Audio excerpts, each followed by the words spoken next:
Your alarm goes off. 5:14 a.m., not 5:15, because 1 minute matters when you pre-trip a bus in the dark. You pull on the jacket, broken zipper, pour coffee into the thermos, grab the keys. You walk out into a morning the world hasn't started yet. Your bus is waiting. It always looks bigger in the dark. This is your shift, the job that keeps 48 children alive every morning, and nobody ever thinks about. 5:30 a.m.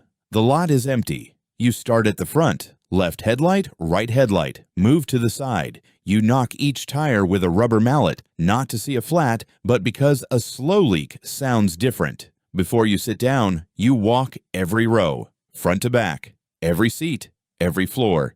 You're looking for a child, a kid who hid, a kid who fell asleep and wasn't found. It has happened in this district more than once. You check the crossing arm, the mirrors, the brake lights. Open and close the emergency exit twice, 18 inches clear, at all times. You've memorized what that looks like without measuring. Federal law requires this before every run. Not suggested, required. Skip it. It's a license violation. 19 minutes. You timed yourself in year 1. You haven't changed the sequence since. 6:47 a.m.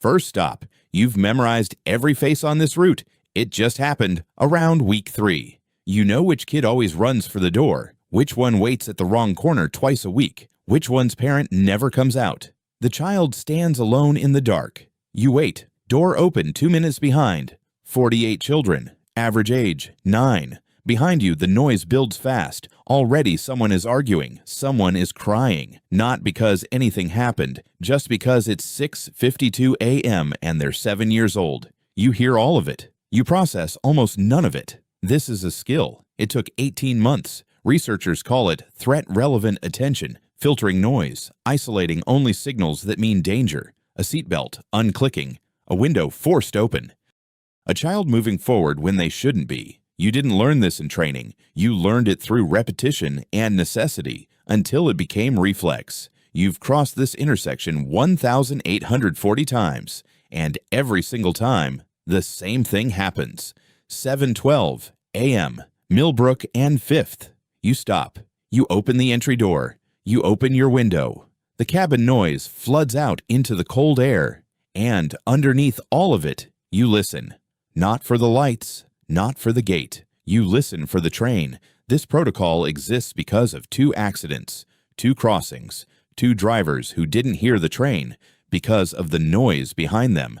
After the second accident, regulation changed. Law, no exceptions. The rule is law, but the reason the rule exists lives in your body, not just your memory. Here's what happens at 7:12 every morning after 11 years. Your heart rate goes up, not dramatically, but the data shows 12 to 14 beats above baseline. Here, every time. You know it's irrational. The lights work. The gate works. You've never had a close call here. But your body remembers why the rule was written. It responds like the danger is real, because once it was. No train. Clear. You close the window, close the door, pull forward. Heart rate begins to fall. It always does. 7:31 a.m.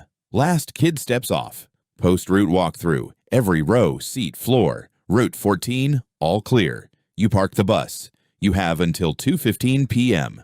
4 hours and 44 minutes on split shift. You are not off the clock, technically employed, technically available, earning 0 for 4.5 hours. You can't go far, can't fully decompress. Some days you sit in your car and stare at the dashboard. 1 in 3 bus drivers on split shifts report elevated stress, poor sleep, persistent fatigue. The studies call it incomplete psychological deactivation. Your body doesn't know it's supposed to rest. It's waiting for the next alarm. 10,000 hours of this specific kind of not quite resting. You've read a lot of books. You've also thought, more than once, that this is a strange way to spend a life. The afternoon run is different. The kids are louder. And today, one of them decides you are the problem. 2:30 p.m. Same route, different world. Morning kids are half asleep. Afternoon kids are dysregulated. A 6th grader, back of the bus. 3rd row from the end, window seat. Escalating for 2 weeks. He comments on how you drive, then on what you look like. Friends laugh. He escalates further. You keep driving. A study found driver-directed bullying hits harder than peer conflicts, far harder. More striking, experienced drivers suffer more than new ones. The toll is cumulative, not adaptive. You can't stop, can't raise your voice, can't do what your nervous system is asking right now. So you filter it, file it for the report.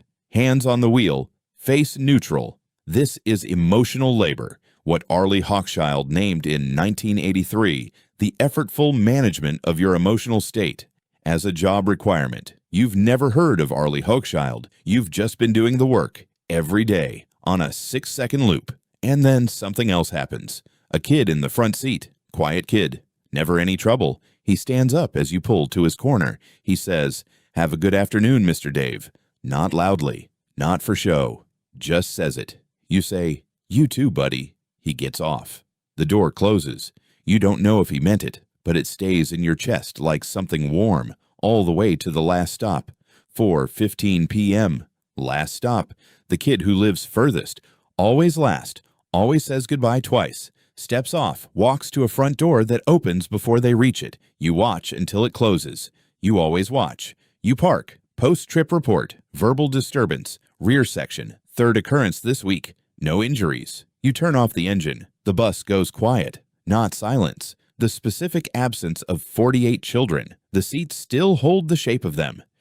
The floor tells the story. Juice box, worksheet, one lost sneaker. You sit there for a minute. You always sit there for a minute. Fitness tracker, 86 beats per minute average. Resting baseline, 62. You are never fully at rest. Tomorrow, same route, same crossing, same kids.